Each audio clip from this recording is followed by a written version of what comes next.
When I reviewed Blood Trail, I was confident that it was the worst VR game I'd ever played. Turns out I was wrong, because that title would actually go to Panther VR. Panther VR was developed by the same people who made VR Dungeon Knight and Skyworld, both games that were received pretty well. So when the same people who made those games made a Kickstarter to fund yet another VR game, it's reasonable to expect that it made quite a bit of money, and no, I'm not doing a bad crowdfunding campaigns episode on it. So the story of Panther VR is pretty generic. International corporations vie for global power and they hire people to steal each other's crap. You're part of a crew who does just that. You steal crap. It's nothing special, but the story does the job. Well, the game came out in early access June 16th, and I got to play the game. So, how was my first taste?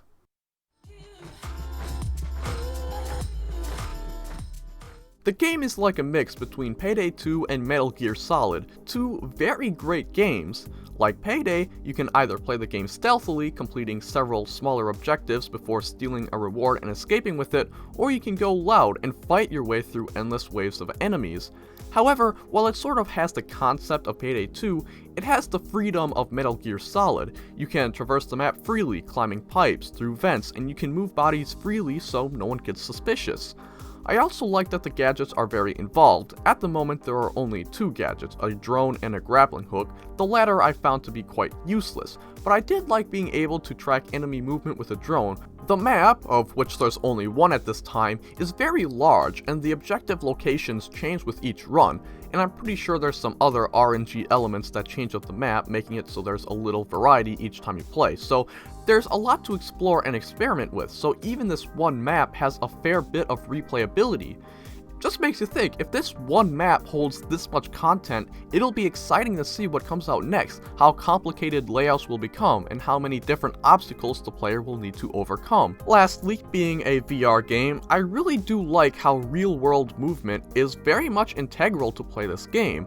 Obviously, this can be said for any VR stealth/shooter game, but it bears repeating. I simply love having to actually duck behind cover, whether it be to remain undetected as an enemy walks by, or to protect myself from oncoming fire. Honestly, all this sounds great, doesn't it? I mean, a VR stealth game for only $20. I mean, just count me in. You guys are probably wondering why I hate it so much. In fact, you're also probably confused why I didn't show you guys any of the footage that I collected from this game. Well, take a look.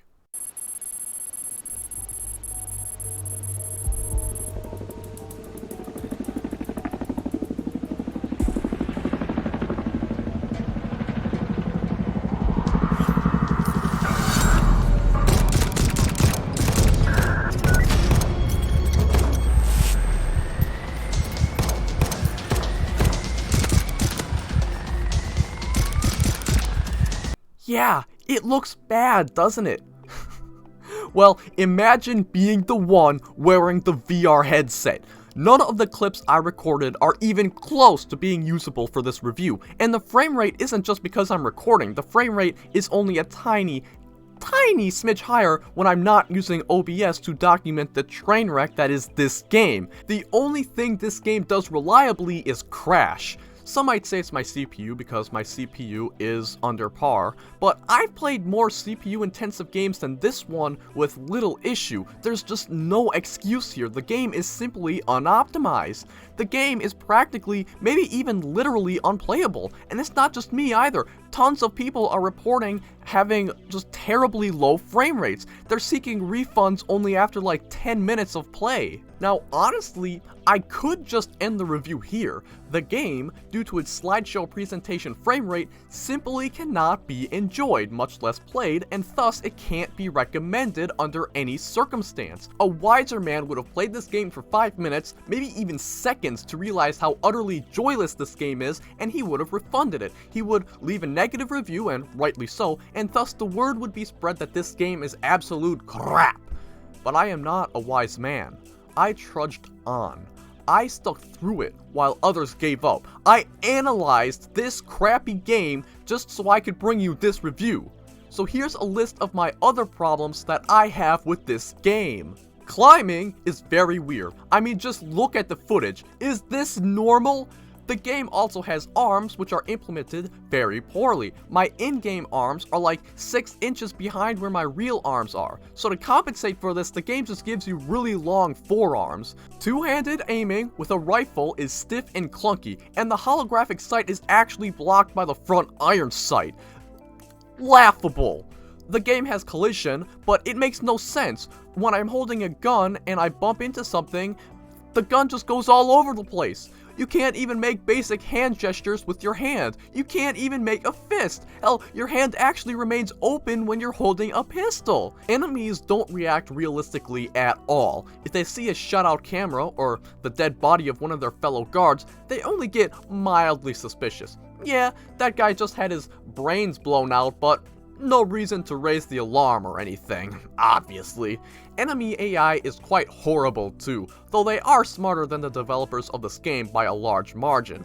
The game is also subject to glitches, which thankfully I didn't play enough of the game to experience, a lot of them, but some users have actually reported enemies seeing and shooting them through walls. In a stealth/combat game, this is simply unacceptable. So there you have it, folks. Another textbook example on how not to do early access. Now, look, if your game skimps on content, its game mechanics aren't too deep, and it's a little rough around the edges, I'm fine with that, because you have something that, for the most part, works, and there's a solid foundation to build your game off of. But early access simply does not excuse unplayability. You can't pull the "only get the game if you want to support us" crap. If you have bugs this large and prominent, it's not ready for early access, and that's without mentioning the horrendous frame rate that makes the game unplayable in the first place. What's wrong with just fixing the larger, more prevalent issues with the game before releasing it? I understand you have deadlines, but this is the gaming industry. Delays happen all the time. Most people understand that video games take time to make, and if what we get is better than this, I'd say that the wait was worth it. My final rating for this game is a -4 out of 10. That's right, I'm not even joking, this is a legitimate rating right here. There's good about this game, but none of it really matters when the game itself simply does not work. The fact that the frame rate is so horrendous is enough to bump it down to a 0. The fact that this game has a multitude of problems other than it being unplayable, again, the arms, the stiff aiming, the various bugs and glitches, it's enough to bring it down into the negatives. It is, without a doubt, the worst VR game, possibly the worst game in general that I've ever played. Blood Trail, yeah, it sucks, it performs poorly, and it's generally very clunky, but overall, it's playable. I would pay full price $60 for Blood Trail if the only alternative was this game. Blood Trail is a masterpiece in comparison. The sad thing is, if the game actually ran well, it would probably be a legitimately fun game. Sure, there are a lot of issues that bog it down, but it could have gotten away with a 6 out of 10. But I guess the developers wanted to make a deadline, not a good game. This game is refund bait. Luckily, I didn't play any more than 70 minutes of this crime against virtual reality, so I'll be able to get my $20 back. I think I'll use it to dine at a restaurant. I'll order a cheeseburger with mozzarella sticks with a glass of Coca-Cola on the side, and I can rest easy knowing that I'll get a full meal. I won't have to pay full price for my food, only getting my cola, being told I have to wait 6 months to get my mozzarella sticks and another year to get my burger, only to find out that the cola was laced with rat poison, so I can't even drink the damn thing anyways. Good riddance! Friendly fella Jed, out.